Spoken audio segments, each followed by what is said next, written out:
जो नितिन गडकरी जी जो है वो पूरे भारत में बहुत अच्छा 6 लेन 4 लेन सब कुछ बना दिया। मुंबई से दिल्ली तक का रोड उनका कंप्लीट हो गया और भी कितना सारा कॉरिडोर बनाया है। लेकिन हम लोग के बिहार में आप देखिए कि रोड वो बोले थे एक रोड 2022 में कि 2023 तक आपका रोड कंप्लीट हो जाएगा।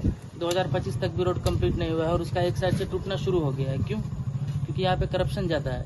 यहाँ का जो आम जनता है वो जब थाना जाता है या कोई अधिकारी को देख लेता है तो जमीन पे बैठ जाता है, साहब करने लगता है। क्यों भाई? पुल कितना टूट रहा है, कितना पुल टूट रहा है, इसका जिम्मेदार कौन है?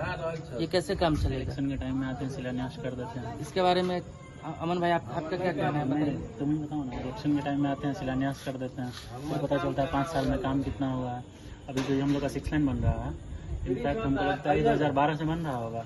मेरे दादाजी हमको बोले थे कि बन जाएगा तो यहाँ से हम लोग घर जाना आसान हो जाएगा। अभी तकरीबन लग जाता है सुबह मान लो 6 बजे ट्रेन पकड़ते हैं तो 11 बज जाता है वहाँ जाने बाहर जाने में। ठीक है, बोले थे कि बन जाएगा तो 2-2.5 घंटे में हम लोग घर आराम से पहुँच जाएंगे। अब जाके बना।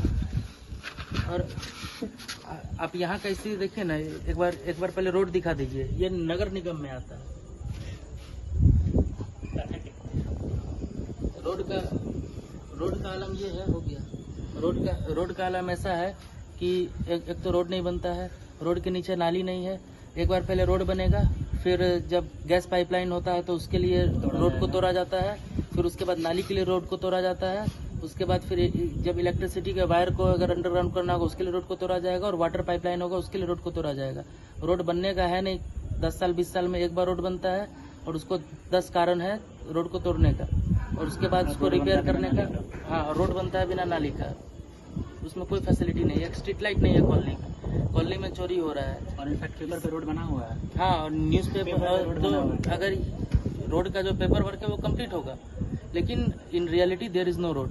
तो डिस्ट्रिक्ट मजिस्ट्रेट क्या कर रहा है? रैप अप करते हैं, सोल्यूशन क्या तुम्हारे को? मेरे अकॉर्डिंग जो 1-2 सॉल्यूशन दिख रहा है वो ये है कि सबसे पहले तो फीडबैक मैकेनिज्म होना चाहिए कि आपके एरिया का जो जनता है जो मतलब वो फीडबैक दे आपके लिए। वो रेटिंग हो बिल्कुल वेबसाइट पे, सब कुछ रेटिंग देके बताए कि आप अपने लोकल अथॉरिटी जो या तो ब्यूरोक्रेट्स हैं या तो जो पॉलिटिशियन है, MP MLA या फिर जो भी ये SPDM है, उनके लिए आप फीडबैक देके बता सकते हैं कि आप कितने सेटिस्फाई कितने नहीं। पॉइंट 2 कि ट्रांसपेरेंसी होना चाहिए। वो कैसे हो सकता है कि जैसे वेबसाइट पे सब कुछ, जैसे अगर 1000 करोड़ का वो पूरा टेंडर है तो वो पूरा 1000 करोड़ का आएगा कि हाँ इतने का ये यहाँ से यहाँ का रोड है, उसमें इतना खर्चा हुआ है।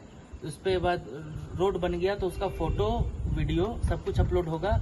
उसके बाद जो भी रॉ मटेरियल का जहाँ से प्रोक्योरमेंट हुआ है उसका पूरा बिल और उसका कोटेशन। क्योंकि सपोज कि ज़्यादातर लोग मतलब केस में क्या करते हैं कि 10 रुपया का ईंट मिल रहा है लेकिन वो लोग 20 रुपया का बिल से गवर्नमेंट से सब कुछ सेटिंग करते हैं। 10 रुपया सब खा जाते हैं और जो 10 रुपया है उसका रियल में काम होता है। तो ये सब जब बिल और कोटेशन अपलोड होगा तो जनता भी सवाल कर सकती है, जहाँ से सोशल ऑडिटिंग का एक मतलब स्कोप खुलता है कि जनता सवाल कर सकती है कि आपने यहाँ से क्यों लिया। जब ईटा हम लोग जब 100 ईटा लेते हैं तो 10 रुपया का पड़ता है, आप लोग जब 10,000 ईटा लिए हैं तो आपको 20 रुपये का ये कैसे पड़ रहा है? वो और मतलब कम होना चाहिए। तो ये 2 मैकेनिज्म मतलब फुल्ली ट्रांसपेरेंट होना चाहिए और एक फीडबैक मैकेनिज्म जो मेरे हिसाब से अभी समझ में आ रहा है। अगर आपको कुछ लग रहा है तो यही एंटी करप्शन में ई प्रोक्योरमेंट वाला पॉइंट 100% ई प्रोक्योरमेंट होना चाहिए। जो कि तुम बोला बिलिंग होना चाहिए, बिलिंग जो है सो ई बिलिंग होना चाहिए, और उसी बिलिंग का जो भी रिसीट होता है उसको ऑनलाइन अपलोड कीजिए ताकि कोई भी आराम से वेरीफाई कर सके। उसके बाद है कि इसमें एक पॉइंट आता है अकाउंटेबिलिटी में ही कि एक तो अकाउंटेबिलिटी हम लोग इंश्योर करेंगे, ठीक है। दूसरा इंस्टीट्यूशनल अकाउंटेबिलिटी होना चाहिए।